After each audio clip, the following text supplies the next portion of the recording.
surviving for 2.5 decades in a challenging environment, and that too on a decent fringe, is proof enough of acceptability by the stakeholders. On the eve of its silver jubilee, SDPI is rather thriving to add an academic flank to its research and advocacy wings, and becoming a household as a niche at the regional level. Now, it is not a small barge in the river, but a sizable ship in an open sea, allowing a couple of dozen social scientists thrive on progress every day. In fact, it is ranked globally among the top 100 think tanks in its own niche.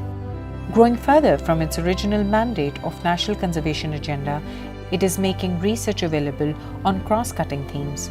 Now, environment is one of the bases of all sustainable development goals given by the United Nations to eliminate poverty. SDPI has been advocating sustainable development since the last quarter of a century. At SDPI, inclusive and sustainable growth is not a new buzzword, much of it consolidated after graduating out of teens, a silver lining shining bright on the horizon.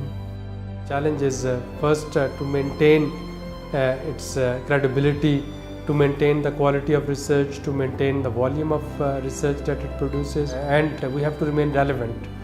And relevance is not only in national context, relevance in subnational context as well. When we see that now provinces, they are empowered to take actions on social sector development program. This long journey was neither easy nor without its downside. After 9/11, most of the research opportunities dwindled and those who were funding research shied away, till the Institute's team rescued it from difficult times. The facts and memories of bygone days is a short story of a long tale. As SDPI moves forward, it has to be able to provide the kind of combination of skills that it was able to provide in its early years. It should be able to do good, solid research. It has to understand and to be able to work with different communities. And it has to provide a platform in which the different stakeholders and the governmental agencies can come together. SDPI was founded in August 1992 on the recommendations given in Pakistan National Conservation Strategy, also called Pakistan Agenda 21.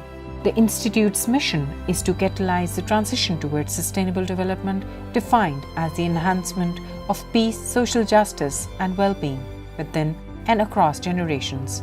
SDPI, as its very name suggests, was established to promote sustainable development, and therefore its responsibilities as a policy-relevant research organization will grow and not diminish in the next 5 years.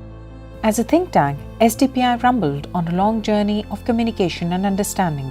Policy research and advocacy are hand in hand. 2.5 decades ago, climate change and environmental degradation was a major development issue, which is a threat to global peace and prosperity. The world recognized development and environment as two sides of the same coin. The concept was globally adopted by the United Nations Conference on Environment and Development, held in Rio de Janeiro at the same time. The conference is called Earth Summit. From its very inception, SDPI became relevant in taking stock of ground realities of environment, development, and their interdependence. Soon, it developed the software, self-monitoring and reporting tool, SMART, and launched projects like Subtle Subversion, examining textbooks for identifying hate speech which may subvert flight of fledglings in the nest. Research should remain central to SDPI. It should remain top priority of the institute because it is a research policy institute.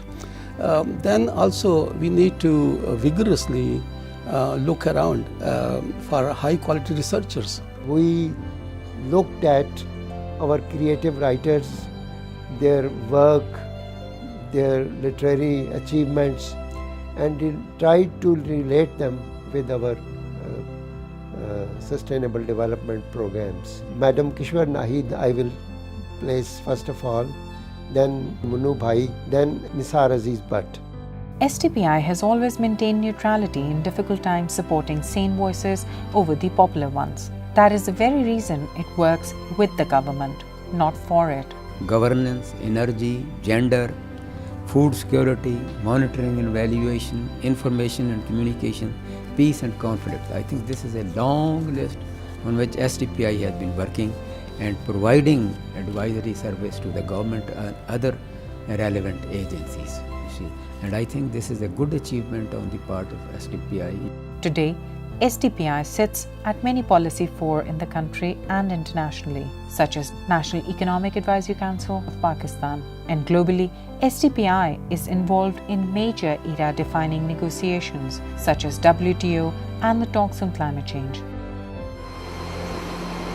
New challenges, new research, and new units. In today's competitive world, planning policy is a prerequisite of sustainable economic growth. Most of the fiscal and monetary failures today at the global level are accepted as economic growth policy failures. The Economic Growth Unit at SDPI is busy building synergy with other stakeholders in charting out national economic and growth strategy. Representative of more than 200 million people, the government of Pakistan is the principal stakeholder.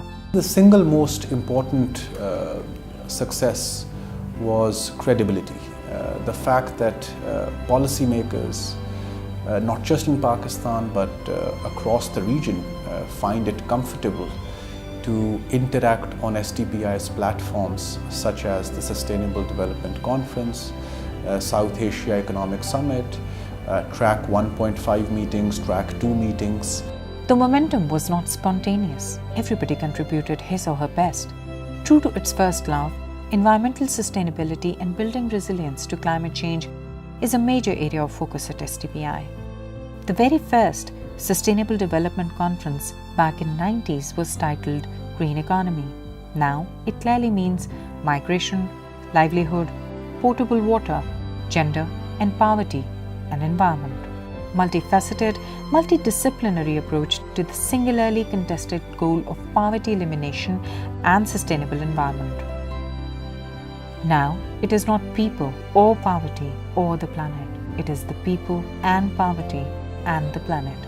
Studying the impact of climate change in semi-arid regions, food security, agriculture, and economy is pivotal. Cross-cutting at themes, the organization has taken lead in research and advocacy in other sectors, looking at issues related to gender, taking stock of health situation at the primary level, and finding ways and means of giving voice to the public, ensuring accountability. Research work is embedded in reality of the time. Scope of this original work is catapulted through Sustainable Development Conference and advocacy initiatives. SDPI can consolidate because it has a multiple level connectivity and relations globally, regionally, and in the country. SDPI will further strengthen its outreach in the region. The Sustainable Development Conference series will play an important role in further strengthening this network in the region and internationally. SDTV is another jewel in the crown. बुनियादी तौर पे subsidies जो है तो हमने agriculture side पे रखनी है, क्योंकि उसमें एक तो ये है कि जो किसान है हमने उसको सपोर्ट करना है, और दूसरा ये है कि उसको एक ऐसा हमने टेक्नोलॉजी इंट्रोड्यूस करनी है, quality of seeds, quality of fertiliser वगैरह वगैरह, जो भी उसके इनपुट्स होते हैं उसकी कॉस्ट को हमने कम करने की कोशिश करनी है. So I prepared the economic reform agenda for the party and the tax reform agenda, which is in the manifesto. And then there is a silent contribution to the development. SDPI is a hatchery of the development sector.